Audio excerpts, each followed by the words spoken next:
Assalamualaikum warahmatullahi wabarakatuh. Puji syukur kehadirat Allah Subhanahu wa taala yang telah memberikan kesehatan kepada saya sehingga saya dapat menyelesaikan tugas ujian akhir semester ini.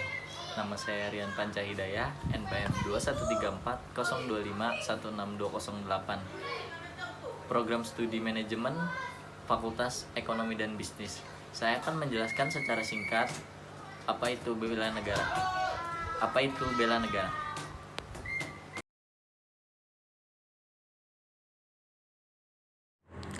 Apa itu bela negara?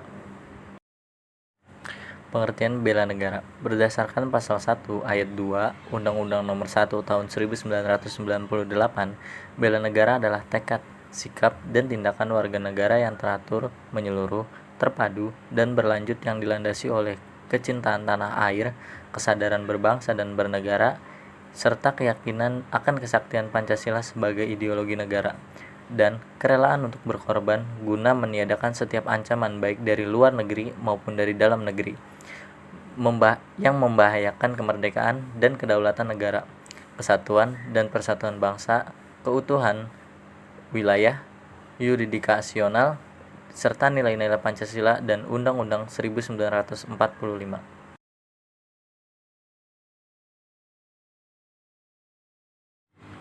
Unsur-unsur dasar bela negara. 1. Cinta tanah air. Yang kedua, kesadaran berbangsa dan bernegara. Yang ketiga, yakin akan Pancasila sebagai ideologi negara. Yang keempat, rela berkorban demi bangsa dan negara. Fungsi dan tujuan bela negara. Tujuan: 1. Mempertahankan kelangsungan hidup bangsa dan negara. Yang kedua, melestarikan budaya. Yang ketiga, menjalankan nilai-nilai Pancasila dan Undang-Undang 1945. Yang keempat, menjaga identitas dan integritas bangsa dan negara.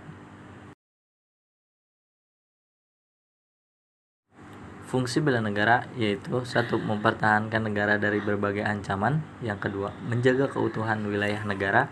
Yang ketiga, merupakan kewajiban setiap warga negara. Yang keempat, merupakan panggilan sejarah. Mengapa kita harus bela negara? Karena bela negara merupakan hak dan kewajiban setiap warga negara, tercantum pada pasal 30 Undang-Undang Dasar 1945 menyebutkan bahwa tiap-tiap warga negara berhak dan wajib ikut serta dalam usaha pembelaan negara.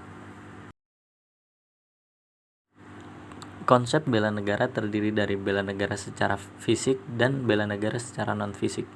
Bela negara secara fisik pelaksanaannya dilakukan oleh rakyat terlatih atau ratih yang terdiri dari berbagai unsur, misalnya resimen mahasiswa, perlawanan rakyat, pertahanan sipil, mitra Babinsa, OKP yang telah mengikuti pendidikan dasar militer, dan lainnya. Bela negara secara non-fisik dapat dilakukan dengan cara: 1. Belajar dengan sungguh-sungguh.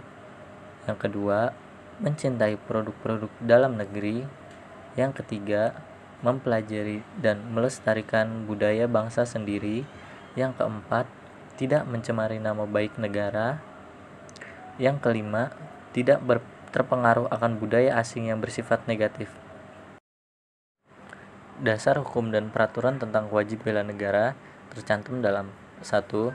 TAP MPR nomor 6 tahun 1973 tentang konsep wawasan Nusantara dan keamanan nasional. Yang kedua, Undang-Undang Nomor 29 Tahun 1954 tentang pokok-pokok perlawanan rakyat.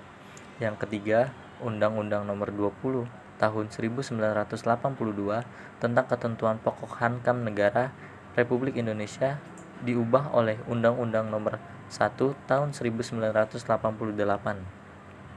Yang keempat, TAP MPR Nomor 6 Tahun 2000 tentang pemisah TNI dengan Polri. Yang kelima, TAP MPR Nomor 7 Tahun 2000 tentang peranan TNI dan Polri. Yang keenam, Amandemen Undang-Undang Dasar 1945 Pasal 30 dan Pasal 27 Ayat 3. Yang ketujuh, Undang-Undang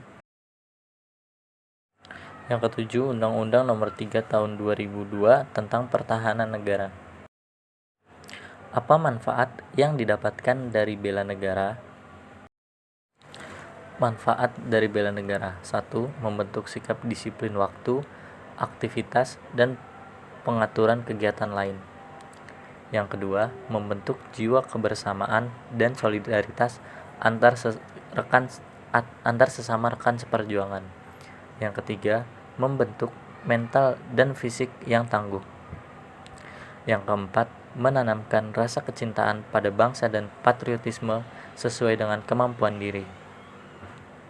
Yang kelima, melatih jiwa leadership dalam memimpin diri sendiri maupun kelompok.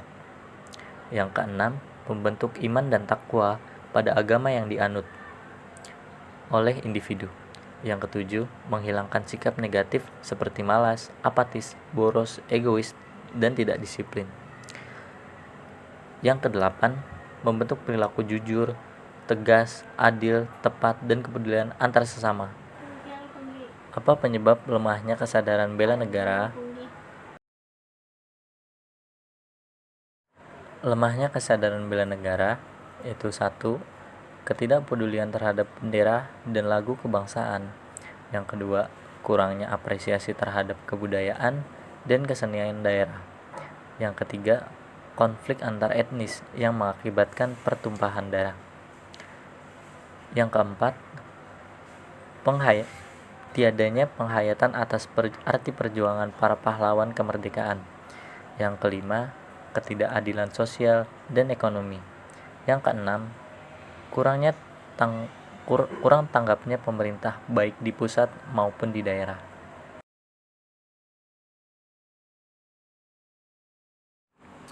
Macam-macam ancaman terhadap negara. 1. Ancaman dari luar. Contoh ancaman dari luar yang bisa membahayakan NKRI adalah A. Upaya menghancurkan moral dan budaya bangsa melalui disinformasi. B. Propaganda. C. Peredaran narkotika dan obat-obat terlarang. D. Film-film porno atau berbagai kegiatan kebudayaan asing yang mempengaruhi bangsa Indonesia, terutama generasi muda, yang pada gilirannya dapat merusak budaya bangsa. Yang kedua, ancaman dari dalam. Contoh ancaman dari dalam yang bisa membahayakan NKRI adalah A. Masalah kuliah kerja nyata. B. Kasus narkotika. C. Ancaman bidang politik. D. Pemberontakan dan tawuran.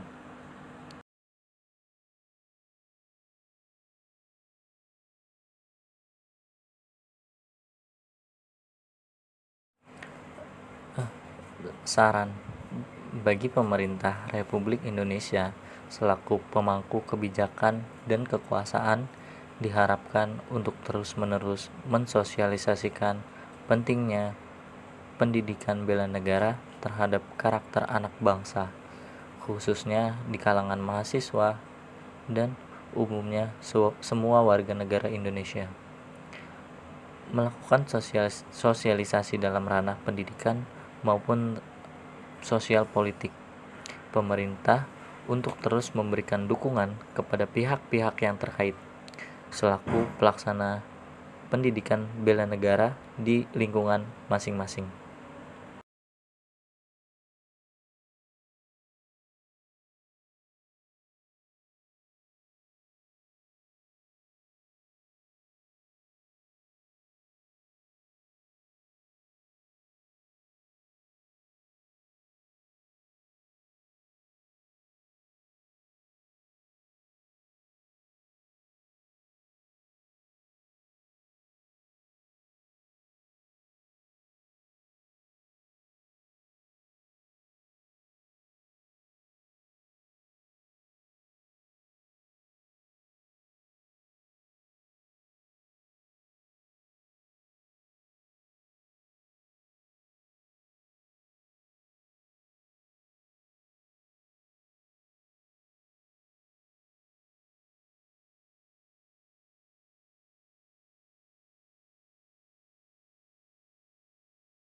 Sekiranya itu saja yang bisa saya sampaikan.